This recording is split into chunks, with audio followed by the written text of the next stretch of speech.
Hi, I'm Brian, the Theoretical Gamer. It's been a while.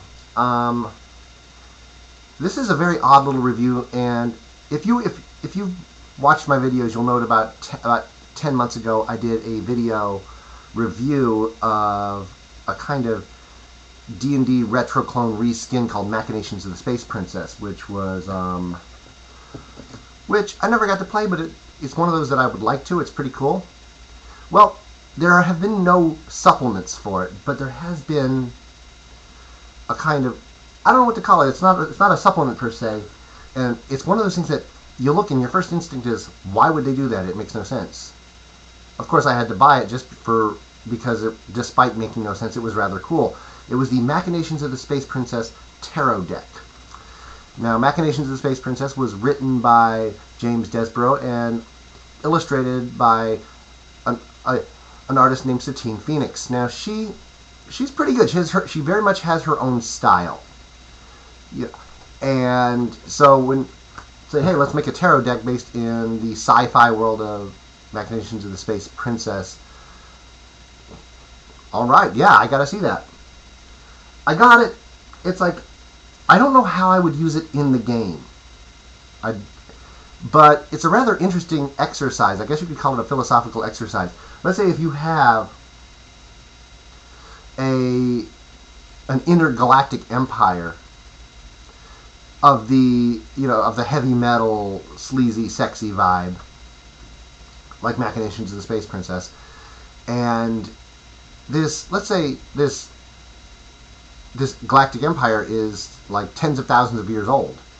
I mean, it's existed in some form or another for a long time. It's going to have its own traditions and its own mysticism. So, hey, let's make a tarot deck based in that world. So, you get, of course, like most tarot decks, it comes with a little booklet explaining the arcana and what they mean. One side note: my deck came with extras. It came with some like duplicates of certain cards, and the duplicates also seemed to be like they were badly cut. You know, you can see at the top where and there were a couple that were just totally blank. But I sorted them out, and it turns out that the main deck is completely fine. It's just I thought at first that they had some poor quality cards mixed in, but they were extras, and I'm not sure what they're there for. I don't know if they're there to fill out the box or what. But so the answer is, what would a tarot deck that developed in an intergalactic empire look like? And it's pretty cool. The major arcana are things like the primal atom, the technician.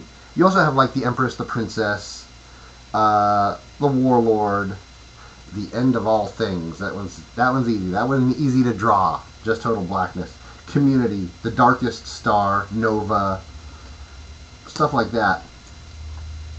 It's interesting. It's an interesting take on the standard tarot. And of course, the minor arcana are instead of like cups, wands, etc. It's worlds, stars, crystals, and weapons. And I will say, if I have a flaw with this, is I think Satine got a little lazy on the minor arcana. It was if you look at the what little tiny canon there is within the Machinations universe, the idea is that the recently collapsed empire was a matriarchy.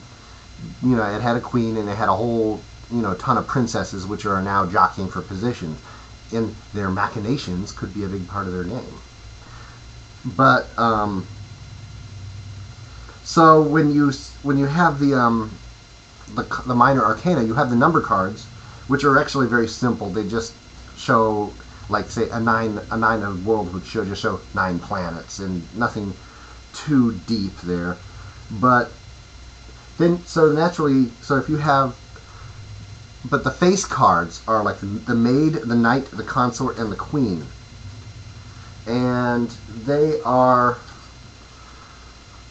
and of course, being part of a matriarchy, the knight is a badass looking female. The queen and the consort is, basically this like laid back handsome dude just waiting to please his women, as is right and proper for a matriarchy. But the problem is there seemed to be some cut and pasting there. The